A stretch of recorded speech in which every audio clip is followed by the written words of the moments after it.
Hello and welcome back to Exhuming the Truth. My name is Asha Carmody. I nearly just called myself Asha Walther. My name is Asha Carmody, not Asha Walther. Um, I am newly married. Can you tell?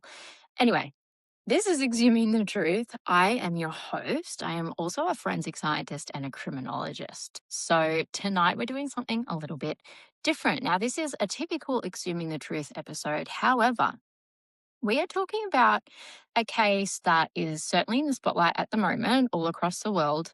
And that's thanks to its new documentary on Netflix. It is called The Crash.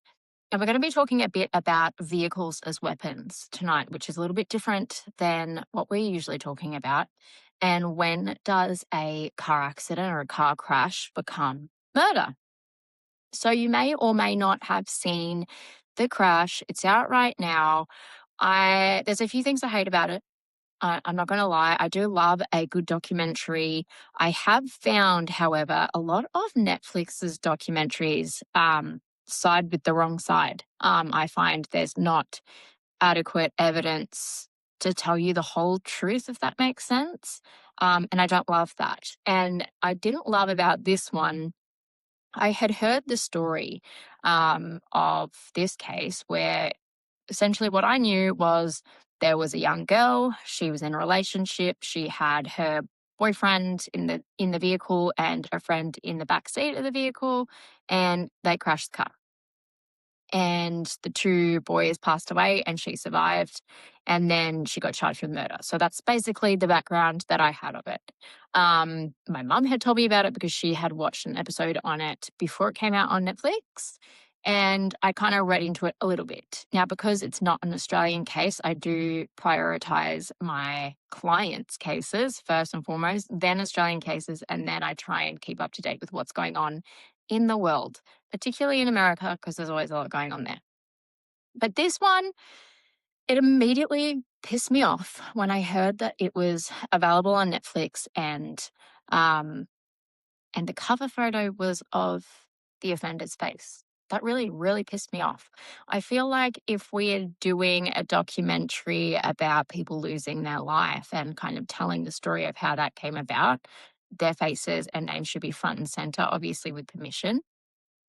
And if that's not the case, then that might not be the case here. But it just really pissed me off because it kind of, yeah, it's kind of, it makes sense, I guess, in this case when you look further into it because it suits her personality to kind of have her face on there. But that pissed me off. Anyway, gave me the ick, if you will, if you can do that with watching documentaries.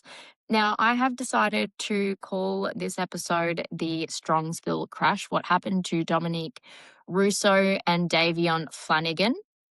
We're going to be going into the forensics of this, and how it is possible to recreate a crime scene when it involves a vehicle. There's a lot of forensic components to this. There's even, a segment that we're going to do. If you do want part two, we will do it, and we'll go into the EDV, which is essentially like a vehicle's modern day black box, which you'd find in a plane. We're going to talk about phone data, digital evidence, all these things that build up a case and build the evidentiary value of a case. And this one is a case that I have enjoyed learning about only because it is very evidence heavy when you look in different directions. Obviously, it's a very sad case. It's devastating, this whole thing. Two young lives were lost, and it's incredibly sad.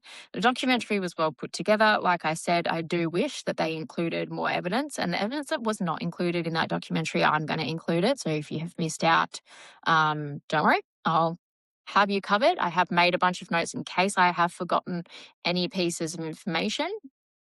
And I want to give you a bit of context to this case because this is an American case. So we do have America is in our top 5 listeners. So we may have Americans listening tonight.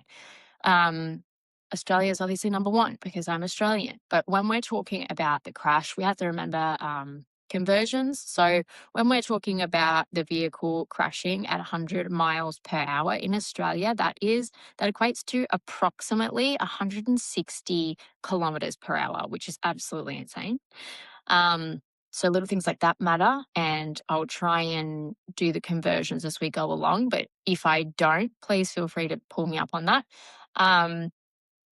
But anyway, we're talking about this documentary. We're talking about this case. We're talking about Dominic and Davion and how they came to lose their lives. We're going to talk about the facts of the case as it is. And then we're going to go into the absolute detail of the prior. Why we talk about the prior, you might be thinking, because it gives us a whole picture of who a person is, particularly an offender, their behaviour in life, like their general life choices, the way they behave, the way they act.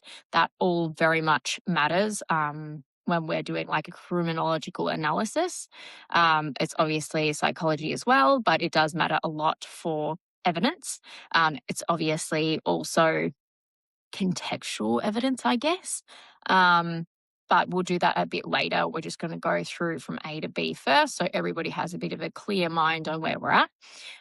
Like I said, there's heaps of things I could do so many parts to this case because it's so dense and heavy, but I'm not going to do that unless people want me to, because otherwise I'll start waffling.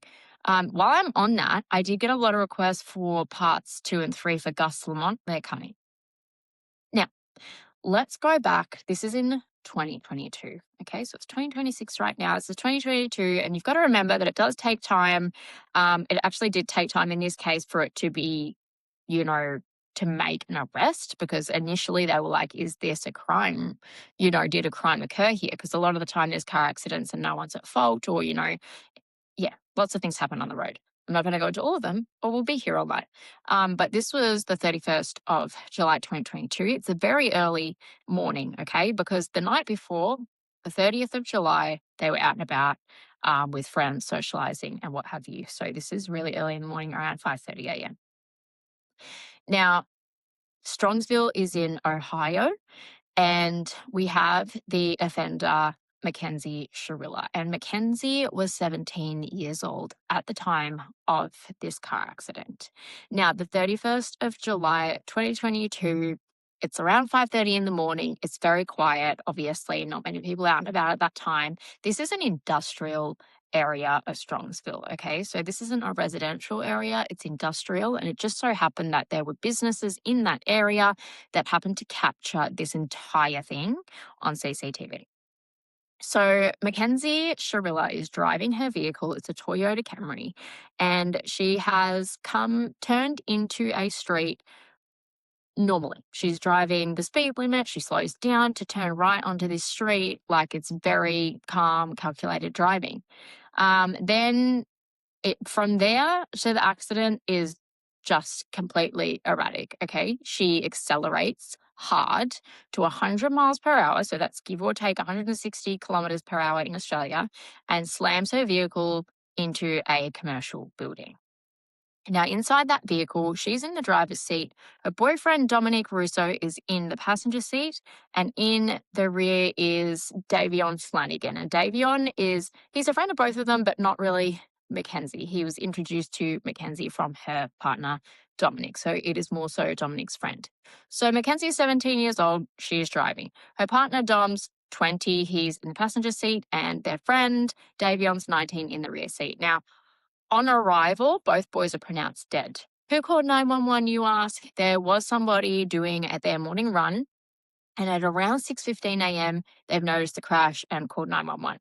Now, when officers and ambulance were on scene, so I believe they had fire and ambulance on scene, they pronounced both of the males dead. Mackenzie was unconscious but breathing, and she was flown to hospital.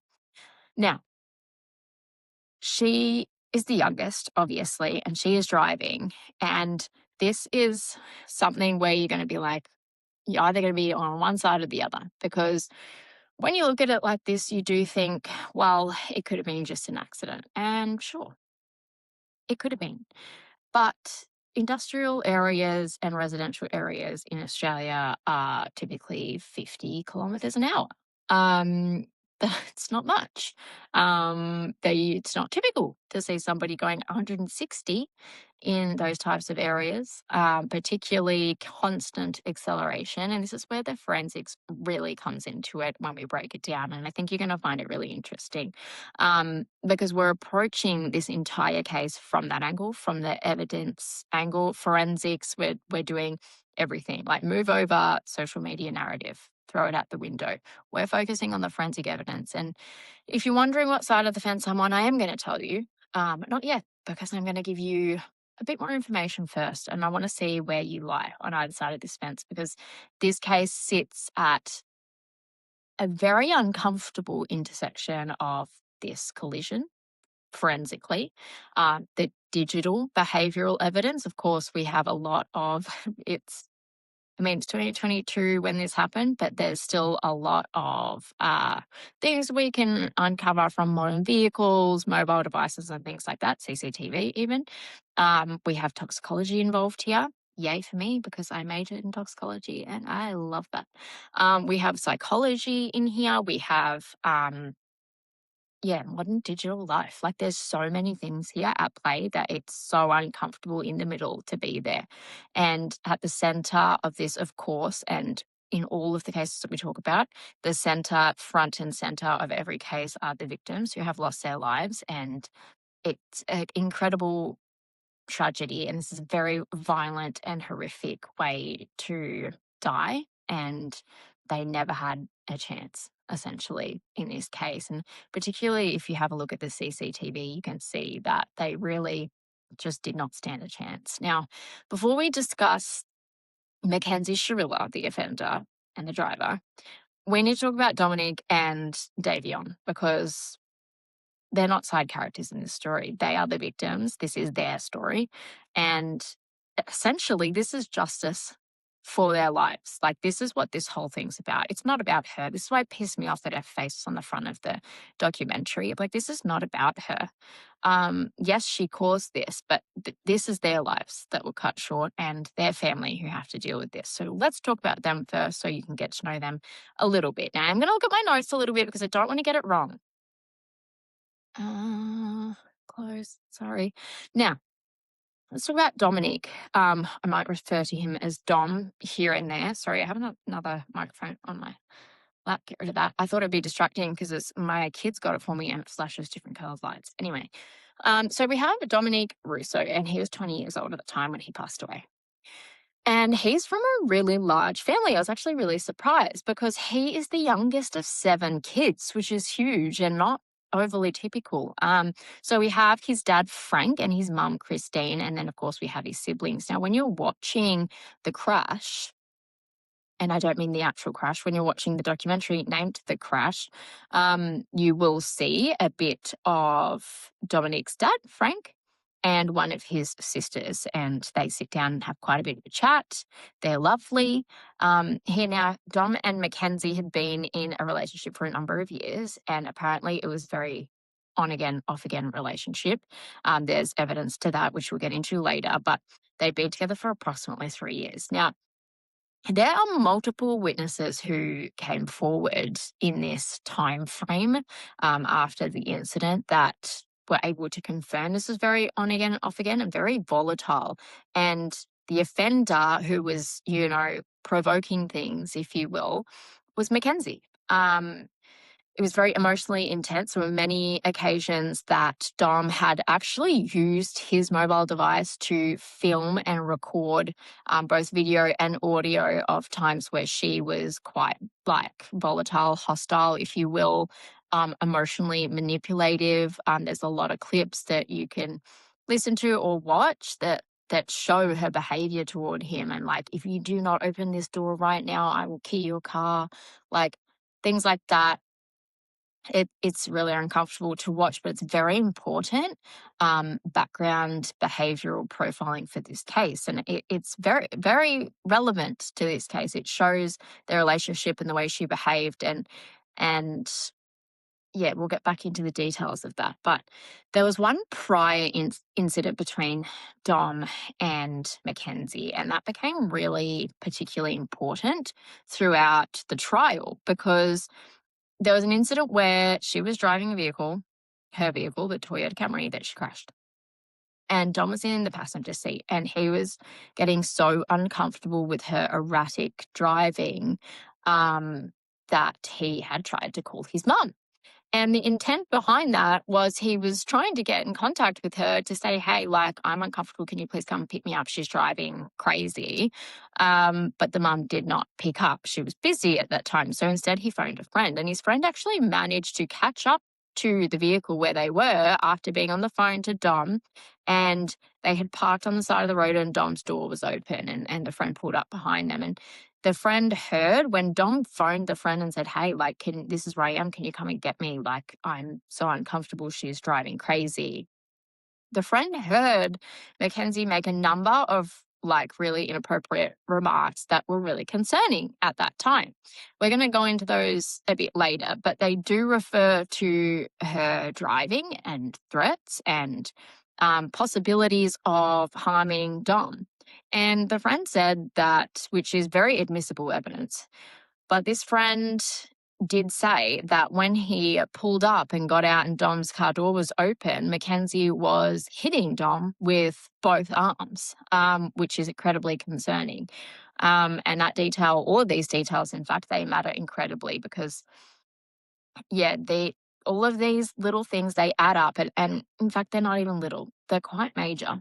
But in this case, there's so many things that they seem like sprinkles over the entire case, but they're all very big indicators. And the prosecutors, they actually later use all of this in their argument to say that, well, hey, Dom actually had fear for his life when he was with Mackenzie. Like, he had fear with what she was doing, how she was driving, and like fear that there might be a fatal crash actually because of all of these things accumulated. We'll come back to this. Now let's talk about Davion Flanagan. This is like such a beautiful person. You can tell he was actually adopted by a couple, and the night that they had the crash, he actually just needed a ride home. Like, he's not directly involved in this conflict between Dom and Mackenzie, this back and forward issues, on and off issues that they were having. He was out with his friends, who was Dom and other people, and just needed a ride home, and essentially has sadly become collateral damage, and it's really awful. But Davion, he and his two younger siblings, they were adopted by a couple called Scott and Jamie Flanagan, a beautiful couple. It's a very sad backstory for Davion and his siblings. Their parents were addicts, and they were put into the foster care system and had a really awful time. And then they were eventually adopted by Scott and Jamie, who described Davion and his siblings to be like really underweight and not well looked after. And they absolutely thrived in their new home with their new parents, which is just so beautiful. In fact, Davion, one of his younger sisters, she's so gorgeous. She spoke on the documentary. And Davion was very fit, very athletic. He had dreams to pursue sport, but he actually had a leg injury, so couldn't do that. So instead, he very quickly picked up a new career path, and he was pursuing. He had taught himself how to cut hair to become a barber, and wanted to open his own barber shop. And he had his own hopes and dreams, and all of these years that he should have been able to be here to live those out. And that was cut short. On that very night, on the 30th to the 31st of July 2022. And according to prosecutors and the facts of this case, essentially, Davion was, collateral damage. And this is obviously, with all of the evidence backed up against Mackenzie, she had a tendency to have this really narcissistic behaviour. And Davion has been caught up in this and lost his life from it. And it's very tragic and very sad. And if this was intentional, then Dominic is clearly Mackenzie's target in this, but Davion died too, and it's so sad. Anyway, let's talk about before the crash, because I got notes. So let's go back to 2022 again. And we have Mackenzie and Dom who have this relationship. It's very volatile.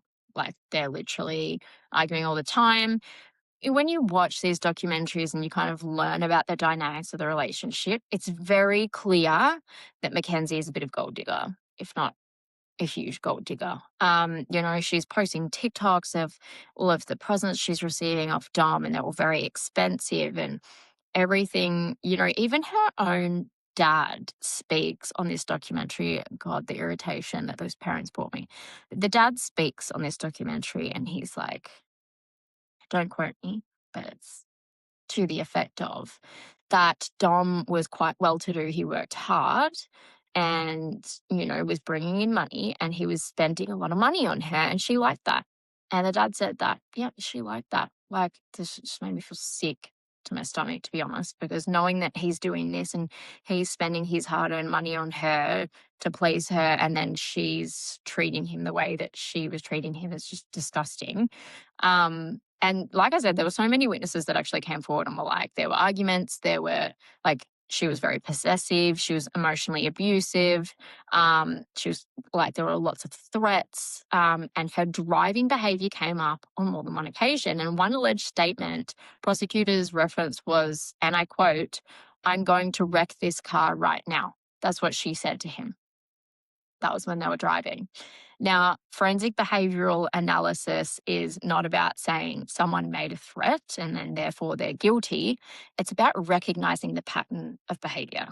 This is a pattern, guys. There was more than one instance where vehicles were involved, threats were involved, and the two intertwined. This is pattern recognition, and it's very important for evidence, because when we're examining evidence, we're using so many things, and we can start with, if we are working on one person, and this person's obviously Mackenzie Shirilla and her behaviour, and is this, something that would fit her behaviour profile, we're looking at her prior behaviour. So we have people who went to school with this girl. Now, these three just graduated high school. People who went to high school with her were calling her a mean girl. They were calling her a bitch and all sorts of words. There were even accounts of her saying to people who said that they were depressed that she had told them to go KILL themselves. Like, it's awful. There were even, when this first came out and in the news on social media, there was so many comments on there from people who knew her personally from school being like, this girl is nasty. So all of this prior behaviour, it really matters. It's really important when we're doing collecting evidence.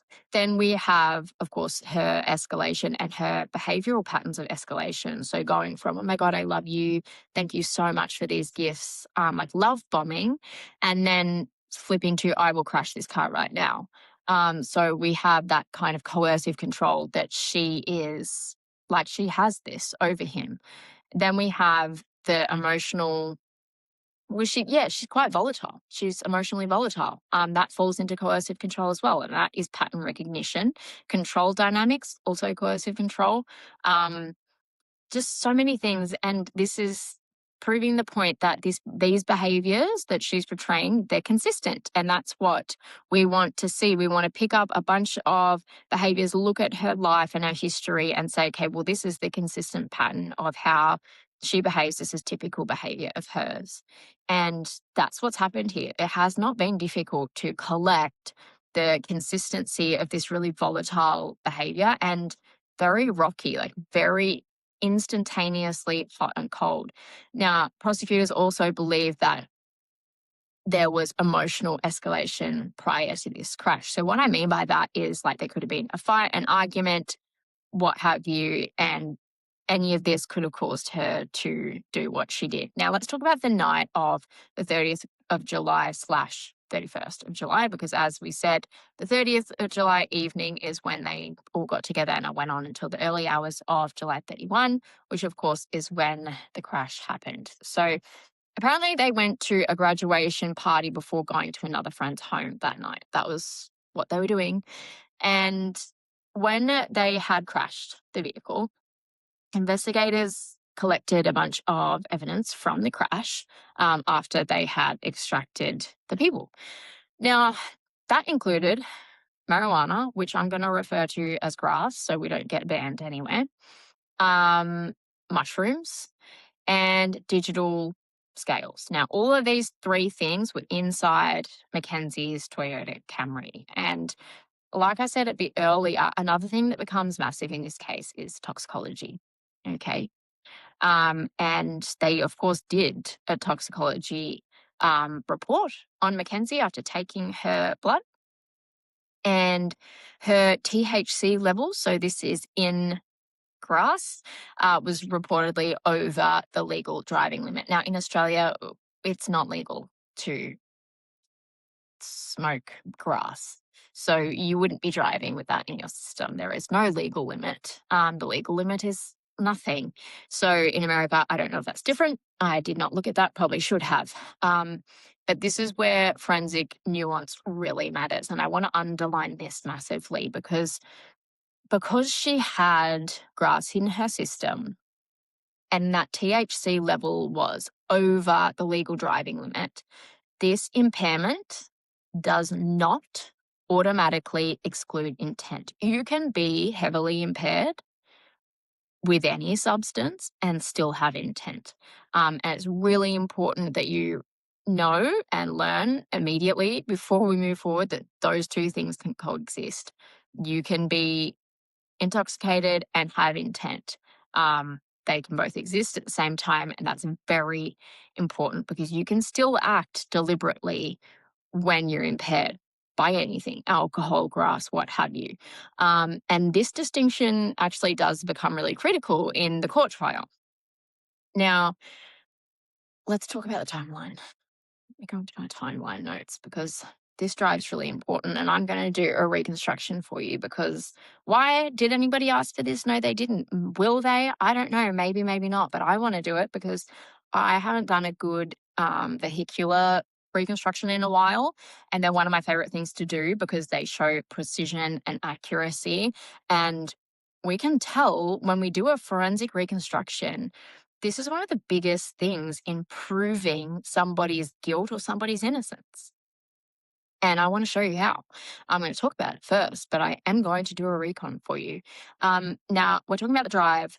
This is where the modern forensic evidence starts getting loud, and it's getting louder than the emotion. Okay, so don't eliminate the emotion, just set it to the side just a little bit because we've got that CCTV footage in that industrial park area that shows this from beginning to end. Okay, it's got the entire thing. You won't be able to access the entire thing where you see the actual crash. That's obviously for the dignity of the victims, but you will be able to see almost to the impact, and that, let me tell you, is plenty to see what you need to see to make up your mind. So we have the CCTV footage, and like I said earlier, it's turning carefully and slowly. It's doing a right-hand turn. Now, in Australia, our driver's seat is on the right hand, but in America, it's on the left. So she's on the left-hand side. She is slowly turning right, and she's turning right onto Progress Drive. She's not doing that erratically. She's not out of control. Notice this. Watch this clip. And I was going to say watch it slowly, but you don't need to. You can watch it in bloody real time because it is a nice, controlled, perfect right turn, nice and slow, slowed down, nothing dangerous about it. This person's not unconscious. This person is not incapacitated. This is a person who is driving in between the lines, doing the right thing, nice and slow. Some might say a controlled turn even.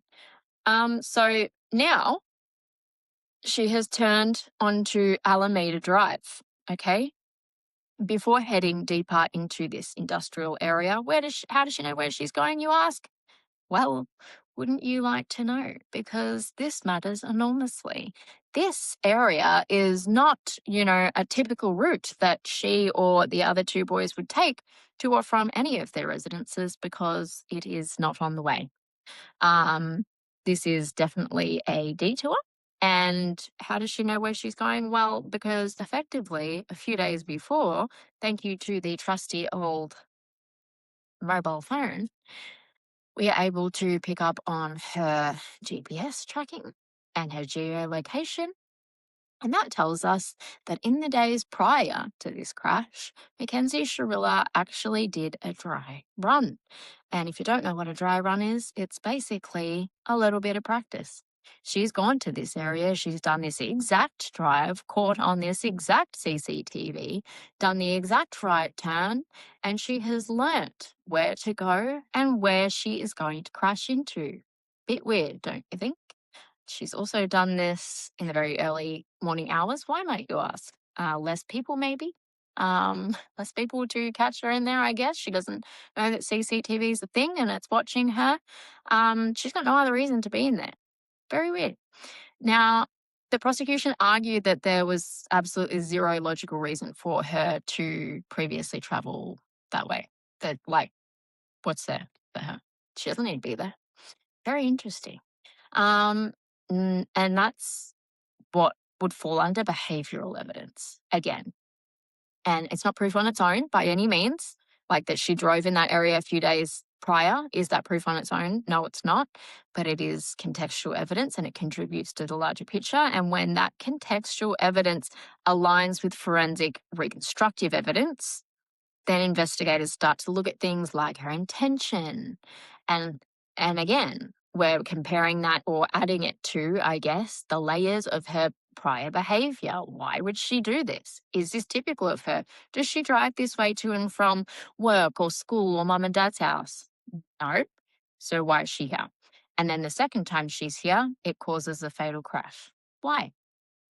Let's go into the acceleration because this is all the little bits and pieces that we get to add together a bit later when we do a recon. Now, roughly 1 minute after this car, this Toyota Camry, enters this industrial area, and a second CCTV camera starts to be alerted to the movement of a vehicle, which is this Camry, and captures it as well. And it's capturing this Camry accelerating and accelerating hard towards a building. Now, investigators later calculate by doing a recon and using all of the things like the geo data, the location data, the CCTV footage off 2 cameras, lots of different things to be able to tell the speed that the vehicle was going. And they have stated in the court that they estimate the vehicle to have been exceeding 100 miles per hour, which, like I said earlier, in Australia, that's around 160 kilometers per hour. That is fucking fast. Who's going that speed? Who's going that speed in an industrial area? What's happening here? You know? Now, if this was accidental loss of control, could it have been? Absolutely. I'm not ruling out the fact that this has never happened before, that somebody hasn't blacked out, had a medical episode, XYZ. I'm not ruling that out at all. But I want to tell you, using fact, why I believe that this was incredibly intentional. And do I think she deserves to be in prison? Yes, I do. And I think she should be in there for a lot longer. Anywho, was there an attempt to save themselves? Sorry, I have a hair clip stuck in my hair right now. It's bothering me. And no, the answer is no. And how do we know that? And we know that by a bunch of A, present evidence, and B, evidence that's not present. Sorry. What are you talking about? Now, I waffle on quite a lot about forensics and lots of other things when I'm talking about cases. But this one in particular, it gets me because I tell people over and over and over again that the lack of evidence is evidence itself. If you have all this evidence about one thing and nothing about another thing, that tells you a lot. And I'll go into what I'm talking about here, because if we are doing a crash reconstruction in this case, was there any braking? Now, we, of course, have acceleration and rapid acceleration and consistent acceleration. This is foot to the floor.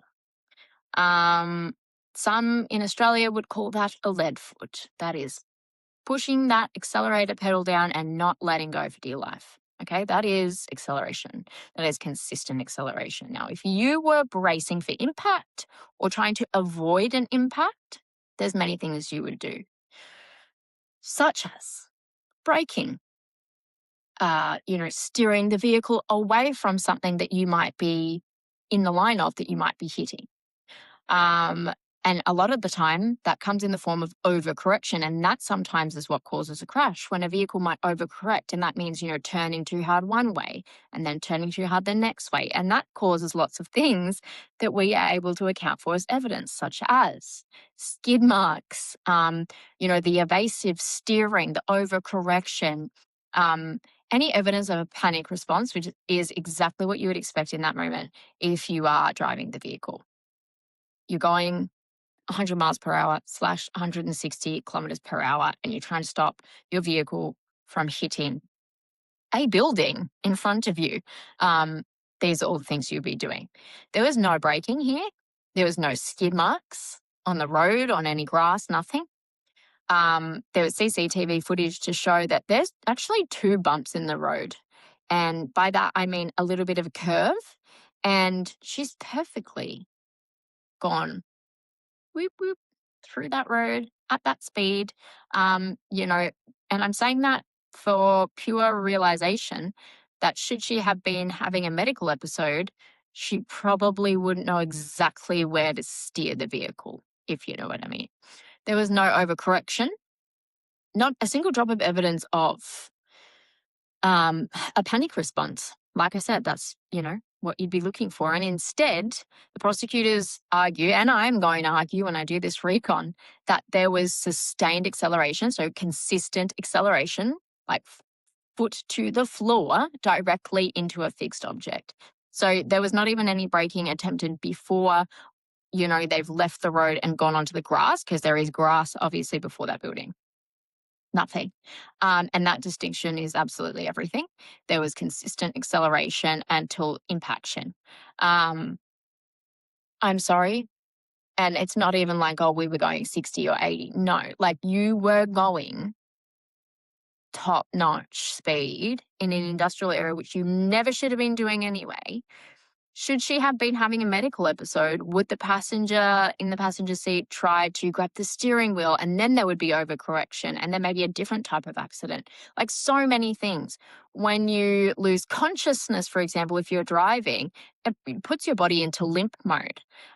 So your legs and your arms, they would go limp, and you wouldn't be putting consistent pressure on the accelerator.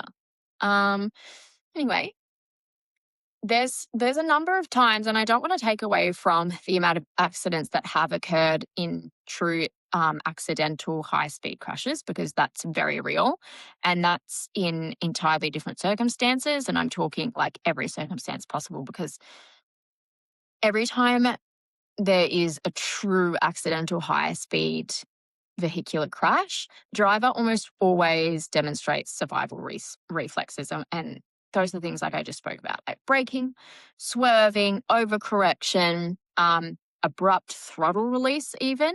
And it's a natural reflex, I guess, for humans to try to survive. We ain't here to try and die if there's a circumstance like that, unless we have the intent to. Think about that. Now, the physics of the impact. One of my favorite parts. Now, at around 100 miles per hour / 160 kilometers per hour, we have this Toyota Camry, yes? It becomes more than a car. I'm going to say that right now. This is a weapon, okay, at that speed. This is not a car. This is not transporting people. This becomes a projectile. It becomes a projectile weapon. And the kinetic energy that is generated from this speed in this vehicle is catastrophic. I think there's very common physics for most people to know. I don't think that that's very hard to understand. I think it's, in fact, very easy to comprehend that. I think that's why we have speed limits. And I think everybody who drives a vehicle can understand that quite well. And because the vehicle struck a brick building, that energy transfer, that this car has built up all of this kinetic energy going so fast, it's turned into a projectile weapon. And then it has transferred that energy to where when it hits the building? nowhere because it's hit a brick building. Therefore, it's come back into the occupants and they have died. They have absorbed that projectile energy that the car at that speed had produced, essentially. So this is not like a glancing collision or a rollover or a sideswipe or what have you. This is a head-on impact into a rigid brick structure. You need to consider that. That's evidence in itself. And from a biomechanical perspective, there was no way that all three of them were going to survive that. In fact, the chances of surviving that are very low. And I would imagine that if you were willing to drive your projectile weapon that quickly into a brick wall, you were also willing to lose your life. And it is my firm belief that this was an attempted murder-suicide. And I have no doubt in my mind. And I'm so, like, I don't like to put others down, but watching this documentary and listening to one of the girls speak who was a friend of Mackenzie's, and bless her soul, she's obviously a really kind girl. Like, that's what I'm taking away from this, because she made a comment that seemed so fucking stupid, excuse my French, but just like I watched it and I just wanted to grab her by the shoulders and shake her and be like, listen to yourself. When they were talking about the context of Mackenzie potentially wanting to end her life or not, would she do that? This girl says, oh, well, like we go to McDonald's together and she won't even eat a McChicken because she loves herself so much, like she cares so much about what she puts into her body. Girl, your friend, Mackenzie, is smoking a blunt of grass like the size of my arm in these images that she's posting on TikTok and social media, like the biggest thing of grass she is smoking I've ever seen in my life. And like, I have seen some of that in my time with what I work with. Like, her parents allow this. They say that smoking grass is better than drinking alcohol. And apparently the father of this girl is an elementary school teacher who has actually just been stood down from his job today, apparently, I read. I don't know how true that is, but like, what the hell? He's sitting there being like, oh, I know she smokes grass, it's better than drinking alcohol. We all do it every now and again. Like, this is not, you're excusing her behavior. And like, to know that she's doing this, like she's posting images of her with a blunt of grass in her mouth while driving a vehicle, and you as her parent are looking at this and being like, oh, oh, well, like, it's better than drinking. What the actual hell? Like, what chance in hell did they have at raising a normal citizen if this is their view? Anyway, and this girl, this friend being like, oh, she wouldn't even eat a McChicken. Like, that meme of Homer Simpson just disappearing into the bush? That's what I wanted to do in my bed, because I was like, oh my God, like, someone shake that girl. She thinks that this person who has these giant eyelashes that she could have just flown off into the sky with is so innocent. And I'm looking at all of this evidence that is just piling on like Jenga against her. And it tells me so much about her personality, like her intent. There's not a fragment of doubt in my mind that she had gotten so worked up emotionally over whatever that she was absolutely willing to do a murder-suicide or a double murder-suicide. And she did not even care who was there. Like, pedestrians, she's got Davion in the back seat. She did not care in the slightest.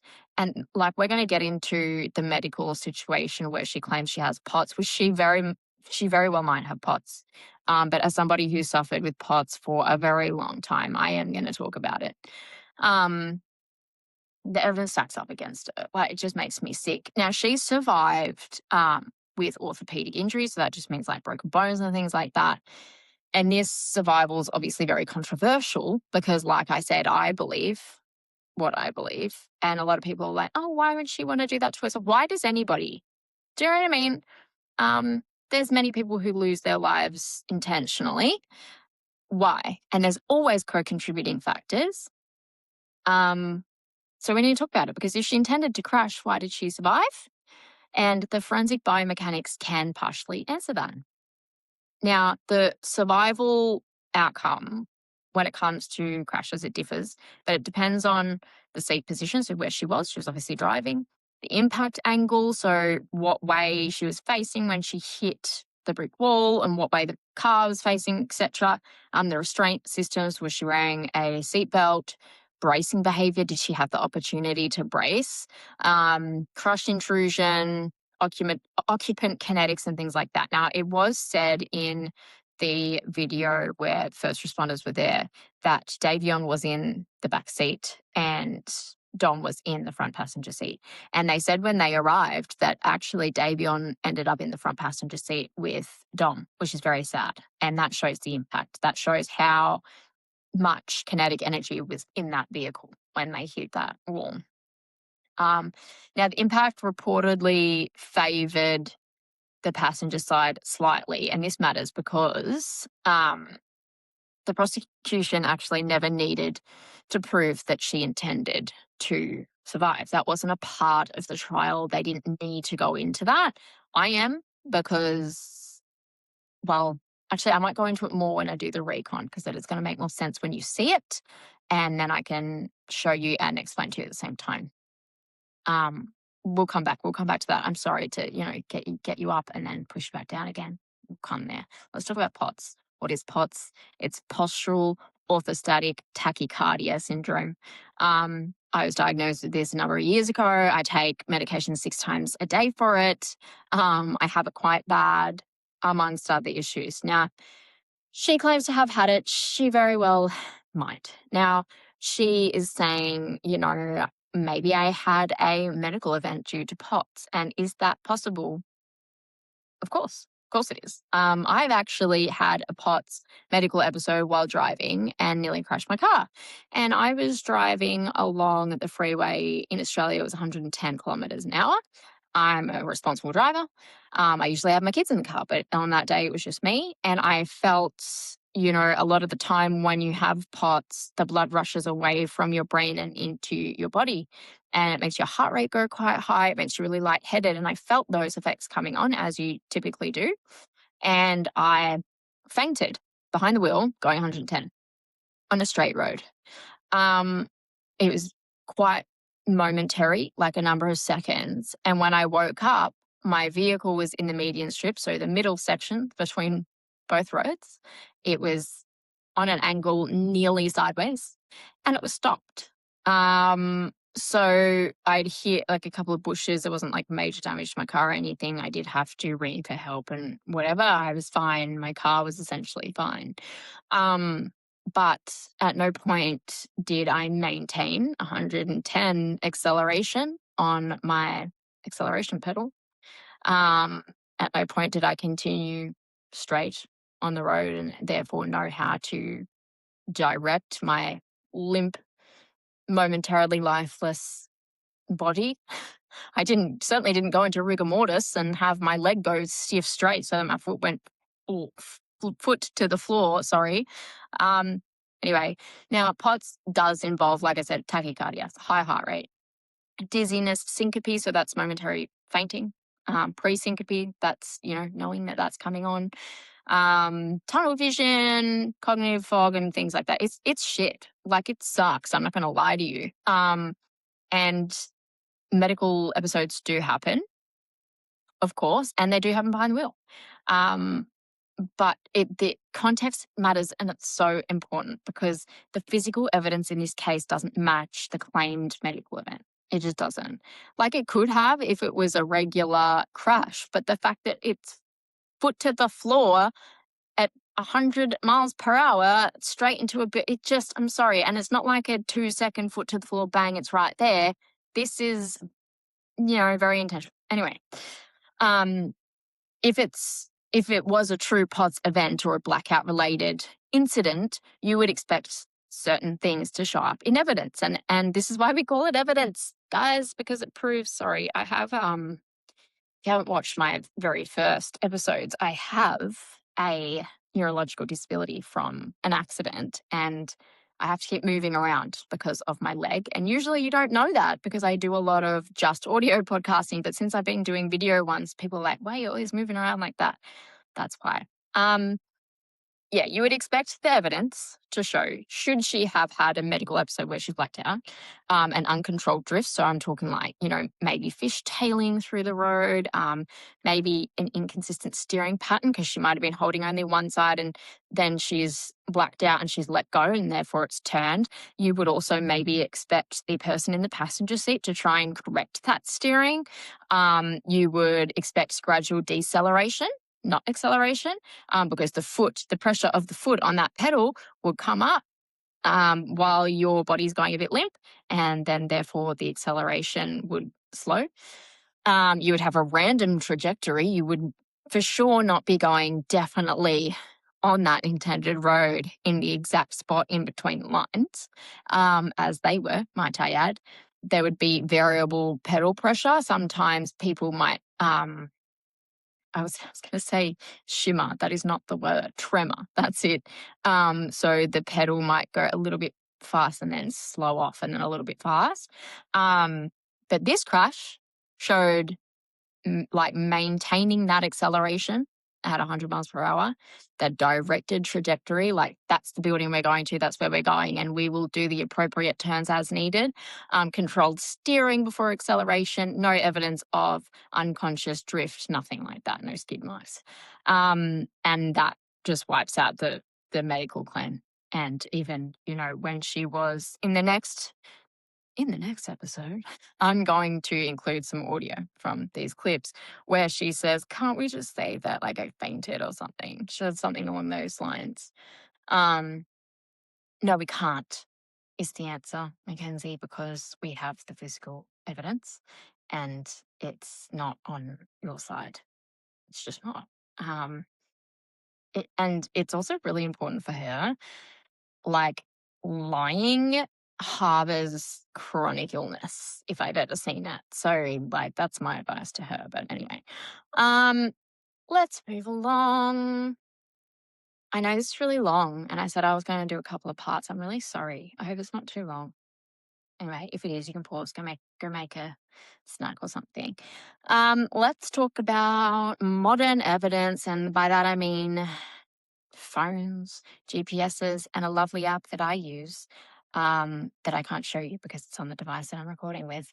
But it is an app called Life 360, and I use that with my mum and my niece. And when my children are old enough to have devices, they will also be using it, and it's a really great app. Some might say intrusive, but not when you're using it for the right purposes. And obviously, you do have to sign up and consent to using it and things like that. And it does relate to this case. I'll get there in a minute. My mum is awful at answering her telephone.